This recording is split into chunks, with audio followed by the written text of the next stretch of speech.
L'investissement dans une startup peut se faire au travers de différentes poches d'investissement. Il nous paraît donc important de rappeler les opportunités mais également les limites de cette typologie d'investissement. La première question à se poser avant d'investir dans une startup est de savoir quel est l'objectif recherché. Ces objectifs peuvent être analysés et précisés au travers de l'outil de synthèse patrimoniale accessible gratuitement et sans engagement sur Sapiens qui vous aidera à déterminer l'enveloppe et le montant à allouer à cette typologie d'investissement. La plupart des investisseurs Sapiens sont des chefs d'entreprise en activité ou qui ont eu la chance de céder leur entreprise. Ce sont donc des individus particulièrement intéressés par l'investissement dans les startups, parce qu'on pourrait appeler l'activité de business angel. En analysant nos clients, nous nous rendons compte que leur premier objectif est plutôt d'ordre intellectuel. Il s'agit de faire la veille sur un domaine d'activité, de rester au contact de l'innovation dans un domaine que peut être celui de la santé, de la cyber ou de l'intelligence artificielle. C'est aussi un moyen de soutenir son territoire, son département, sa région, en investissant dans les jeunes startups et PME de cet environnement. Et en dernier lieu, effectivement, potentiellement un objectif financier. Ce peut être un objectif fiscal, puisque les investisseurs qui ont revendu leur société et qui sont dans une situation d'apport-cession ont une obligation de remploi, de réinvestissement, qui peut faire l'objet d'un investissement dans une startup. Mais vous pouvez tout à fait le faire en direct sur des startups, comme vous pouvez le faire au travers de fonds venture pour certains éligibles à l'apport-cession, aussi appelé 150-0BT.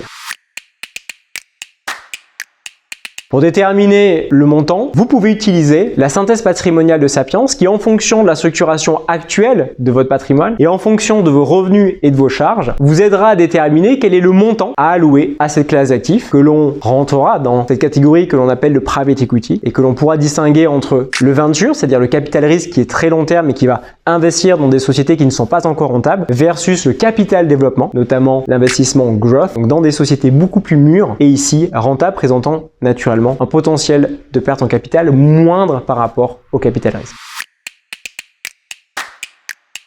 C'est un investissement qui demande une grande diversification. La moyenne d'un portefeuille de start-up chez un business angel un peu aguerri est de l'ordre de 25. Ça demande un travail donc de sourcing, d'analyse, de prospection particulièrement intense. Si vous avez la chance d'avoir le réseau associé, vous pouvez en bénéficier, mais vous avez aussi la possibilité soit de rejoindre un réseau de business angel ou de rejoindre aussi des clubs d'entrepreneurs qui vous aideront à bénéficier de ce sourcing et surtout à profiter de leur capacité non seulement d'analyse, mais aussi de négociation et de structuration d'une opération. Car il n'est pas tout d'avoir trouvé une belle startup, il faut convaincre l'entrepreneur d'accepter de voir entrer de nouveaux investisseurs au capital, de déterminer une valorisation, de négocier un pacte d'actionnaires, de négocier également la gouvernance de cette société, qu'est-ce qui sera décidé avec ou sans l'aval des business angels et donc des investisseurs. Toutes ces actions sont extrêmement chronophages et c'est la raison pour laquelle nous accompagnons aussi nos investisseurs sur l'investissement via des fonds, c'est-à-dire des fonds d'investissement en venture capital, comme par exemple Balderton qui a été sélectionné par Sapiens, qui permet de s'exposer sur un portefeuille de start-up identifié par une équipe professionnelle. En l'occurrence, Balderton déploie ses capitaux sur l'ensemble de l'Europe avec une majeure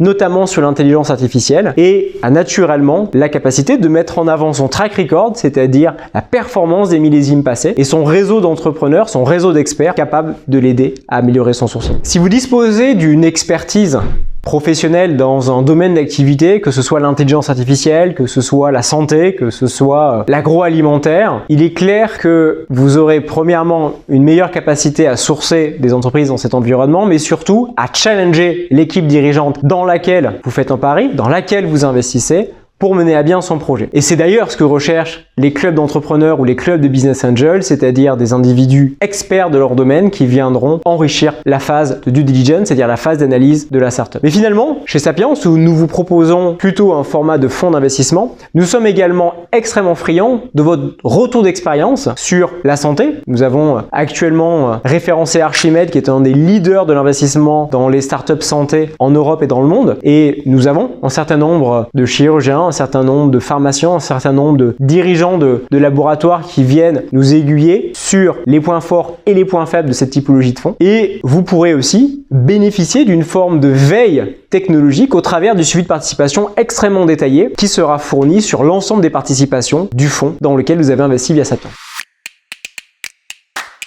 L'investissement dans une startup peut se faire au travers de différentes poches d'investissement. La première, c'est l'investissement en direct. Vous pouvez, en tant que personne physique, devenir actionnaire d'une startup ou devenir actionnaire d'un fonds investissant dans une startup. Vous pouvez le faire aussi au travers d'une holding, c'est-à-dire de votre société d'investissement que vous avez pu créer, une SAS, une SARL, permettant non seulement d'investir dans une startup ou dans un fonds, mais également d'avoir une activité commerciale, c'est-à-dire de facturer des prestations. Vous pouvez aussi investir via des enveloppes financières. Le compte titre ordinaire, qui peut être détenu par une personne physique ou une personne morale, peut aussi être utilisé pour l'investissement dans une startup. Vous pouvez aussi utiliser le plan épargne action, qui est accessoirement la meilleure enveloppe fiscale, puisqu'à l'issue des 5 ans de détention, vous avez une exonération totale de l'imposition sur les plus-values. Et on voit de plus en plus d'entrepreneurs qui non seulement ont logé les parts de leur société dans leur PEA, mais post-cession utilisent les liquidités de ce PEA pour réinvestir dans des startups. Et vous pouvez également, au travers de l'assurance vie française ou de l'assurance vie luxembourgeoise, investir dans des fonds qui vous exposeront aux startups, au venture capital. Que ce soit un FCPR, fonds commun de placement à risque pour l'assurance vie française, ou comme les FPCI, les fonds professionnels de capital investissement, accessibles à partir de 100 000 euros, soit en direct, soit au travers d'un contrat d'assurance vie luxembourgeois, ou encore les sociétés de l'e-partenariat, les fameuses SLP, qui présentent les mêmes avantages et la même structuration que les FPCI. L'investissement dans une startup est un investissement très long terme. D'autant plus si vous rentrez très en amont de la phase de croissance de cette société, et il va falloir qu'elle trouve son marché, qu'elle devienne rentable et qu'ensuite, potentiellement, elle se fasse l'objet d'un événement de liquidité. Les startups, qu'elles soient en direct ou via des fonds, réinvestissent leurs résultats nets, ne génèrent donc pas de dividendes et donc voient leur valorisation évoluer. C'est donc une enveloppe de capitalisation qui peut être problématique pour un chef d'entreprise qui, à la suite de la vente de sa société, n'est malheureusement plus de revenus complémentaires et devrait donc être vigilant à cette enveloppe de capitalisation. La logique de performance financière peut être naturellement envisagée, mais elle doit se faire sur le long terme et en étant conscient du risque de perte en capital partiel ou total quand on investit dans une startup.